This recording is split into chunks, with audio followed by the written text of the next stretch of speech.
Masayang araw, mga ka-PL.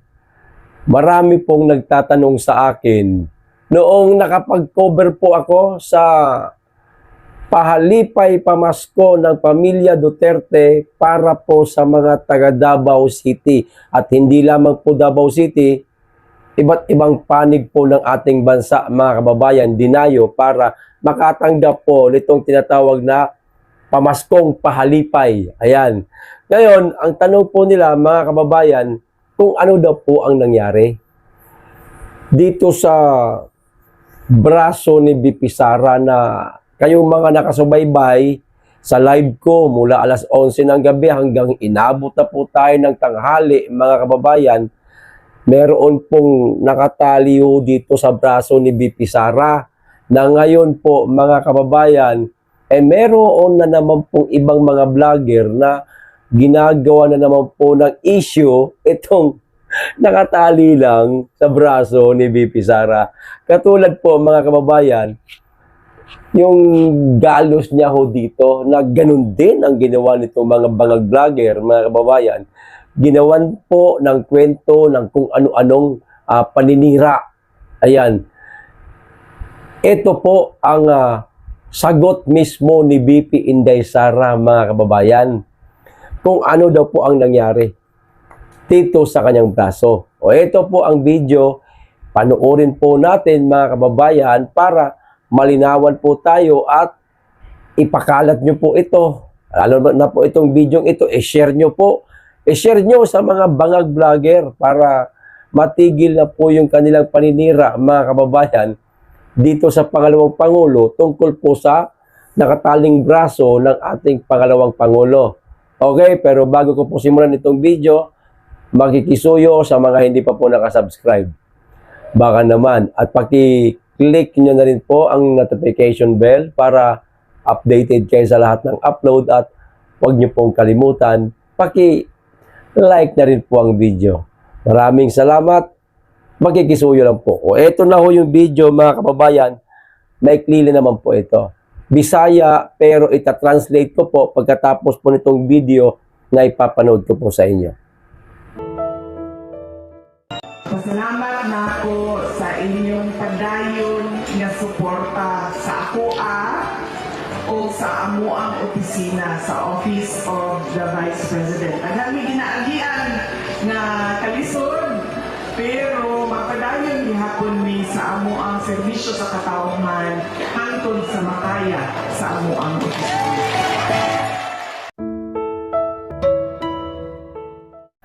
So maliwanag, mga kababayan, na itanong po kay BP Inday Sara itong tali nga sa kanyang braso nitong isang ate, itong Ale, may edad na babae na ang sabi sa Bisayang lingwahe, BP, naunsa na imong bukton. Kumbaga sa Tagalog, BP, anong nangyari po sa braso ninyo? Ay, ang sagot naman po ni BP Sara, sabi niya, nagpa-erase ako ng tattoo. Ayun, tattoo pala, mga kababayan. At nakita niya naman siguro sa bandang dulo ng video, may mga tattoo pong pinicturan, yung po yung braso ni BP Inday Sara, mga kababayan. Bagamat meron lang tinakpan na kapraso, pero yung parte po na tatong binura, yun po ipinakita ho natin dito sa picture, mga kababayan. Ayos, so sa mga gumagawa po ng intriga, para lang masira ang pangalawang Pangulo, kahit itong nakatali na nasa braso niya, ginagawan pa ninyo ng kwento. Grabe. Maliwanag na, na dahilan lamang ay ang pagpapabura niya sa kanyang tato. Kaya wag niyong gagawa ng kung ano-anong kwento ang nangyari o ang nakataling braso ng pangalawang Pangulo. Okay, o ito pa, pangalawa, mga kababayan. May isang vlogger na babae. Ayan, hindi ko na lang po papakalanan. DDS vlogger siya. BBM vlogger siya, mga kababayan, sorry. Ayan. Pinapakalat niya po, mga kababayan, itong isang litrato.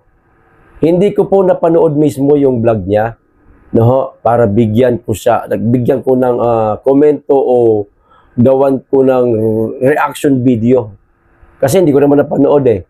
Kundi meron lamang pong nag-send sa akin nitong picture na ito na kaibigan po natin, na kapwa ho natin DDS, mga kababayan. Ang picture ho na isinend ho sa akin at parang pinagpiestahan na po yata ito ng mga bangag vlogger at ng mga bangag supporter. Itong medyo masasabi ho natin na may pagka mahalay ho ang dating, mga kababayan. Kita nyo na. Lahat nga po ng pwede ho nilang isira kay BP Inday, gagawin ho nila, mga kababayan. Kahit mismong sila, alam ho nilang hindi ito si BP Inday Sara. Ipapakita ko sa inyo ang picture, mga kababayan. No? Klaruhin ho natin itong mga ipinapakalat nila. Okay? Kaysa doon sa mga ipinapakalat ng ating mga kaibigan ng mga vlogger. Itong mga DDS vlogger talaga na kaibigan natin. Lalong-lalo na itong tawag nito, si Maharlika, mga kababayan. Tulad po nung Pulburon video. Tulad po noong nag-leak na dokumento mula sa PIDEA. Di ba? Kung alin ang mas makatotohanan, mga kababayan, kaysa sa dito sa mga ipinapakalat ng mga bangag vlogger na paninira lang dito sa ating pangalawang Pangulo. Ayan yung picture, mga kababayan. Kita niya, may lalaki pong nakatayo. Hindi nga natin malaman kung babae itong nakaupo o nakaluhod habang nakatingala sa lalaki na parang siguro hindi natin alam kung ano ang ginagawa nitong dalawang ito. No, mahirap naman maghusga. No? Dahil lang siguro sa itsura nitong babaeng nakaluhod, mga kababayan, na maputi, hindi nga kita pati ilong eh. Hindi nga makita yung mata. Tapos ngayon, ang ipinapakalat na itong isang babaeng vlogger na bangag vlogger, mga kababayan, si BP Sara daw ho yan. At tila meron di umanong ginagawa dito sa nakatayong lalaki. Di ba? Napaka-immature po ng content nila.